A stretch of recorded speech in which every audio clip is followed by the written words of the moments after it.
rehearsing the signs she planned to use as soon as her date walked in. She had spent all morning preparing, choosing her outfit, fixing her makeup, and practicing how she'd introduce herself. But now, sitting alone at a small café table in downtown Chicago, she felt her hope shrinking by the minute. People walked past her, chatting, laughing, living easily in a world filled with sound. She sat waiting in silence, checking the door again and again. She didn't hear him arrive. She only saw the look on his face when he finally spotted her, and the way he hesitated, as if her silence was too heavy for him. He sat down stiffly, barely meeting her eyes. His lips moved fast, impatient, and she scrambled to read them. But before she could catch up, he pushed back his chair, muttering something she recognized only from the expression, "This won't work." With that, he left. Just like that. No kindness. No effort. No goodbye she could hear.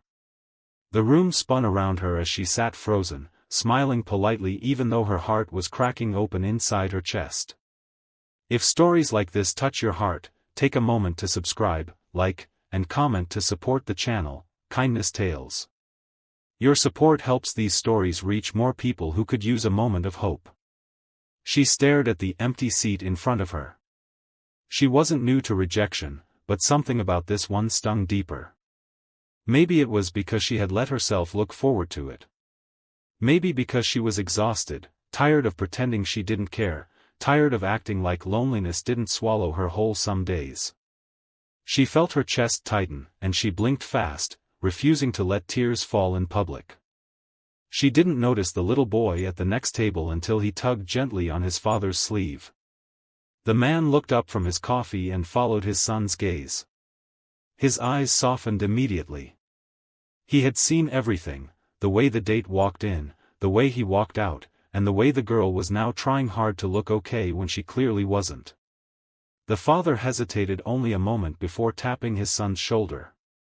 The boy grinned and nodded, as if they shared some secret language. Then the man shifted in his chair, caught her eye, and gently signed, "Are you okay?" Her breath stopped. For a moment, she couldn't even respond. Strangers didn't usually sign. Many didn't even try. But this man's hands were confident and clear, shaped with the familiarity of someone who used sign language every day.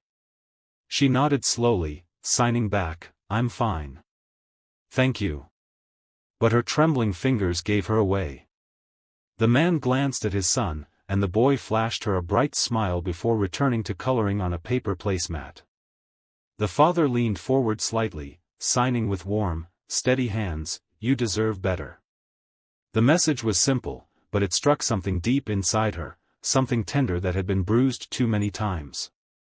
She pressed a hand against her chest, overwhelmed by the unexpected kindness. She signed, "Thank you. I think I needed to hear that today." He nodded. "My sister is deaf," he signed. "Learned from her. People can be thoughtless. But that doesn't mean you're less. Not even close." She swallowed hard, smiling softly. His kindness felt like a warm blanket on a cold night, small, ordinary, but powerful. The boy suddenly looked up again. He jumped from his seat and ran to her table, holding up his drawing. It was a colorful scribble, messy and sweet, with a smiling stick figure next to a heart. She couldn't help laughing, a sound she couldn't hear but could feel in her chest. The boy didn't know sign language well, but he pointed at the heart and then at her, his face glowing with the simple sincerity only children possessed. His father hurried over, a little embarrassed, but she shook her head, signing, "It's beautiful. Thank you." The boy beamed and ran back to his seat. The father sat across from her for a moment, careful not to intrude but also not rushing away. "Sometimes," he signed slowly, "people walk away because they can't see your worth.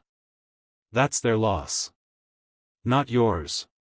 She felt tears prick at her eyes again, but this time they weren't from pain, they were from gratitude.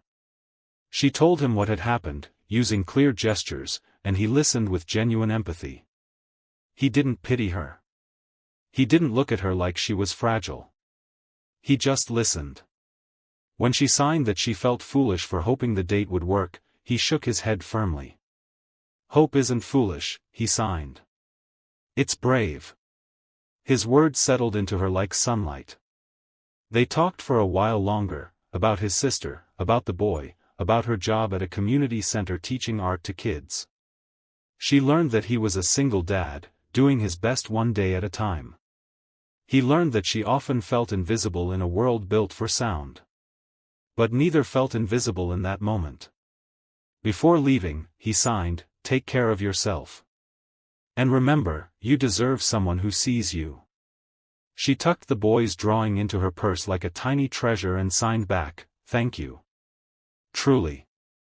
He gave her a gentle smile before taking his son's hand and walking toward the door. The little boy turned and waved, his coloring pencil still in his other hand. She held on to that wave, that smile, that unexpected moment of kindness. The next morning, she pinned the boy's drawing on her fridge. Every time she saw it, she felt a little less alone. Weeks passed, and though she didn't see the father or his son again, the memory stayed with her. It wasn't just about what he said, it was how he said it. How he looked at her, not with pity, but with respect. How he showed her that kindness doesn't have to be grand.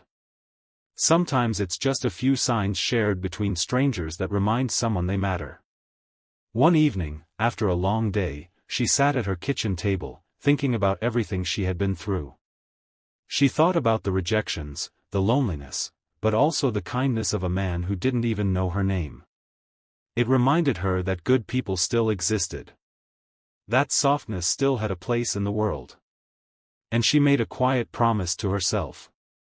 She would try to be that kind of person too, the kind who notices, who reaches out, who lifts someone when they're struggling. Even if it's small. Even if it's silent. Because kindness multiplies. It travels from one person to the next. A man with gentle hands signs hope into a stranger's heart. A little boy shares a messy drawing that becomes a memory. A young woman carries that light forward into the world. And someone else, somewhere, feels a little less alone.